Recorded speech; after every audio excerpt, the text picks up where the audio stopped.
Onivia, League of Legends highlights. So I feel like Jin, how are you going to do the same sort of magic? You won't be able to. It's more dangerous, but Jace certainly going to be a better matchup here for Zeus towards the top side of the map. His Jace was pretty good in game number 2 as well. This, bottom lane. And that's with the equalizing waves as well, so really nicely done from T1.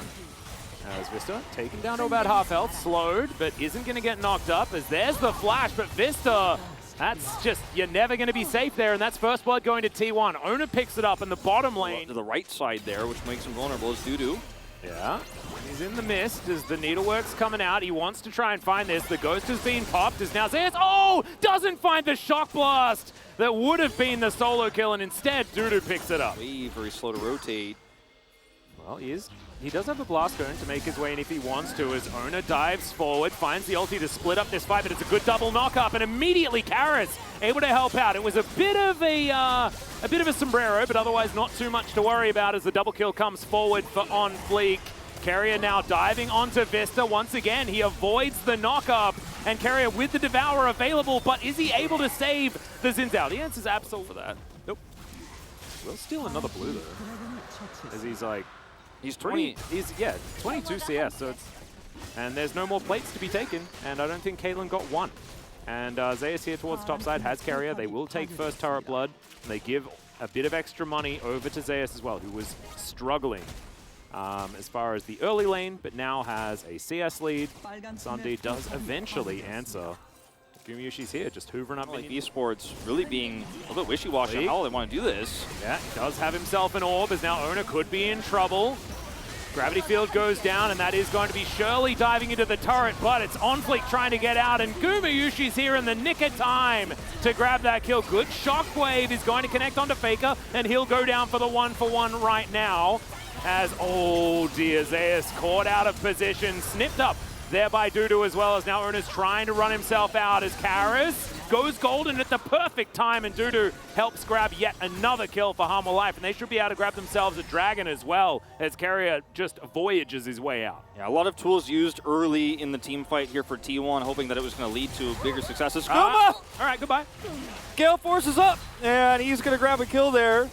And look, we're going to need a chiropractor for Gumyushi after this game if it's a T1 win, because his back is under a lot of pressure. Oh, it certainly is in this game where he's still maintained. Gumyushi on a leash, but no one puts him on a leash. No. We'll walk this one out. It's T1. Can they defend? This tower is very, very low. Faker over to the side. That's a great knock-up as the shockwave is going to connect, but only onto Carrier. He eats the gray health and is going to fall down, but now the Chaos Storm as Faker flashes on in. Karis is not going to survive this one. On Fleek doing his best to try and do the same as the curtains have been called. On Fleek, will he have another flag and drag is kind of the question here, as we've traded 1-for-1 so far. As that was a very strange interaction, but that's fine. Death Ray is going to connect, and Faker makes the trade better for T1. Faker is going to make it a better trade for them. That was such a great crescent guard from Owner there to split the fight in half, grab those 2 kills, better trade. Take all of these minions and also maybe even a turret. Yep. Owner is in a really nice spot here to deny anyone from rotating through the river. And so that's going to be a turret for T1 for free. Well, there's 5 people there, but like you were saying, there's not much for Hanwha Life. First one because his target was dead. Yep. And T1 actually decided to give this one up. And it just evaporates, so they're not able to actually whatsoever. But they have so much map control, and they have a great late-game team fighting. This is so cool. They're just blocking T1 from seeing the Baron. It's a slow Baron because obviously it's a 3-man, but it's going to work out here. T1 cannot close the gap fast enough. Yep, and they're going to be able to get in there. That's an easy smite for On Fleek as they just mantra inspire themselves out. The value of the Karma right there. They've got dissonance movement speed as well. Disengage is fantastic. Shirelius to top it all off. Like, it's the escape button. They just jettison themselves out of the Baron pit in the escape pod. Yep. And T1 will get a turret for this, which is a lot of gold. But that is a flanking teleport to come in here as well, as Dudu, he has been spotted as he looks, so it's fine. On Fleek tries to pick up a minion wave here and does manage to deal with it as this inner turret goes down. Faker has gone back, but this is 3 versus 1, and that tower is not going to keep him too healthy, I don't think. Yep, this one's just going to get wiped out. So base broken, and the rest of T1 are now moving back. Vista has to flash, curtains have been called. Can they make it out is the question, and the answer is absolutely Start off, and actually, I don't think there's much Hanwha Esports could do about it. I mean, if Onfleet gets an orb on him and then can flag and drag his way forward, they aren't going to be able to grab the Drake, but the team fight was an opportunity. But no, not with Dudu at half health. Didn't want to do that as Hanwha Esports with Baron buff still on for another 7 seconds. Are looking for this inner turret, and they should be able to take it. And they will be able to take this one away. But it feels like T1 are the real winners of this one.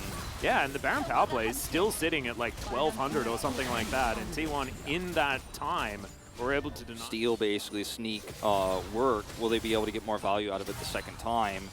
Because as it stands right now, T1 are really feeling very good about how things could have been. Well, Onfleet gonna dive forward. Ona, Wind becomes lightning, is now Dudu fighting Zayas and losing. Just gets solo killed by the late game chase. Not something I was expecting to say as the orb comes in, slows down Ona with the mind you. And T1 immediately gonna start this Baron. They haven't peeled off it just yet. The teleport coming in for Dudu. Gets him immediately over there. The flag comes in. Onfleet, can you find the smite is the question. The Baron's down to 50-50. It's going to be secured by Ona, but can they win the fight is the question. Kerry gets the Devour off, and now Ona back in once again. The Orianna grabs the first kill, but the Caitlyn is already dead. The bottom lane has been dealt with, and now it's Dudu that has the damage. Karis there to try and support him. 4 versus... I think he's going to get the pot. I don't know. You reckon? Feeling that way. Yeah, Dudu. For that moment. He's immune. So he's going to be all right as Onfleet looking for his opportunity. Dives towards Faker, doesn't get the knock-up, and I think Onfleet's just dead. He does get a Cataclysm, but that was heading towards the grave. And now, without a jungler, they are not getting this soul. That is absolutely a fact. And this is not an issue of Hanwha Esports' comp. Oh, Shockwave connects. Carrier could get punished. That's a really long tongue. And he will keep himself alive. Curtains have been called as Vista in so much trouble. Dudu able to dash in front, but man, that last bullet almost taken down this Gwen. This is not a matter of, you know, T1's comp being better or anything like that. Hanwha Esports just are not executing on their comp as well as they had opportunities to, and now they're just really on the back foot. And T1 are just going to walk down bottom lane here, take an inhibitor, and there's just nothing that Hanwha Esports can do about it here. Without the Jarvan to catch or re-engage, they just are sitting ducks. Yeah, they really, this map. The Baron especially was the big turning point. Is Uma. Yeah, gonna have to get devoured.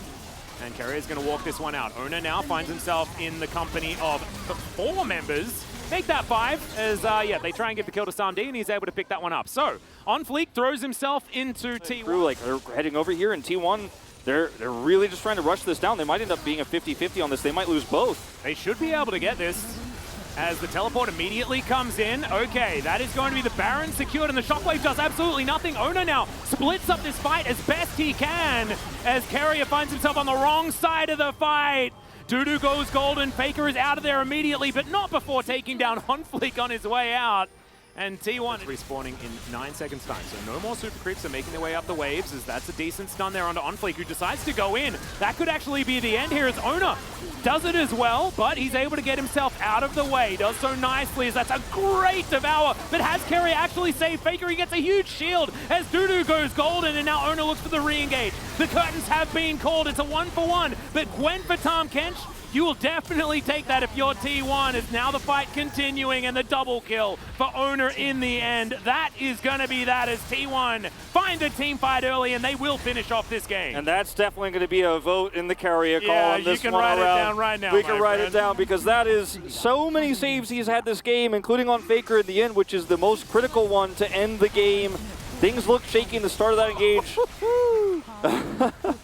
Things look shaky at the start of that engage, but T1 are able to win it in the end. Oh man, that was definitely a slow burn, but in the end, T1 are going to be able to pick up.